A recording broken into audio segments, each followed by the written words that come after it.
Hello guys, जैसा कि आपको पता होगा कि अभी हाल ही में ईरान के ऊपर कंटिन्यू हमला हो रहा है। आखिर ये हमला क्यों हो रहा है? तो इस वीडियो में मैं आपको बताऊंगा कि पूरा गेम क्या है। देखिए, ईरान जो है ना, ये दो चीज़ों पर लगातार काम कर रहा था। पहला जो काम था वो था प्रॉक्सी वॉर के लिए 3H डेवलप करना। 3H का क्या मतलब है? कि वो कुछ ऐसे ऑर्गेनाइजेशन डेवलप कर रहा था जो डायरेक्टली ना जाकर इनडायरेक्टली इसराइल के ऊपर अटैक करे। तो जिसमें पहला नाम था हमास, दूसरा नाम था हिजबुल्लाह, तीसरा नाम था हौतीस। ये तीन लोगों को लगातार खड़ा कर रहा था ताकि वो इसराइल के ऊपर अटैक कर सके, ठीक है, प्रॉक्सी वॉर कर सके।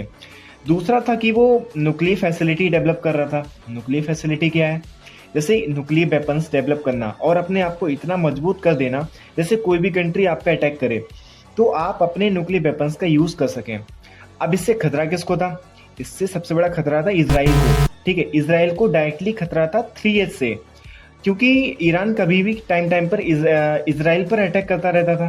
दूसरा अमेरिका, ठीक है, अमेरिका अमेरिका को सबसे बड़ा डर था, वो था न्यूक्लियर वेपन्स का, क्योंकि ईरान कभी भी अपने न्यूक्लियर वेपन्स को अमेरिका के अगेंस्ट लॉन्च कर सकता था, जिसमें इसराइल भी शामिल था।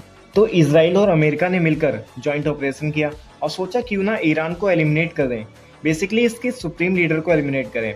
अगर ईरान के सुप्रीम लीडर को एलिमिनेट कर दिया तो ये 3H भी वीक हो जाएगा और इनका न्यूक्लियर प्रोग्राम भी वीक हो जाएगा। इस रीजन से इन्होंने मिलकर ईरान के ऊपर टारगेटेड तरीके से अटैक किया। दूसरा सबसे इंपॉर्टेंट क्वेश्चन ये आता है कि ईरान ने इन कंट्रीज के ऊपर अटैक क्यों किया, जैसे UAE, सऊदी, कतर और कुवैत। ईरान ने इन कंट्रीज के ऊपर क्यों अटैक किया? इनकी क्या गलती है?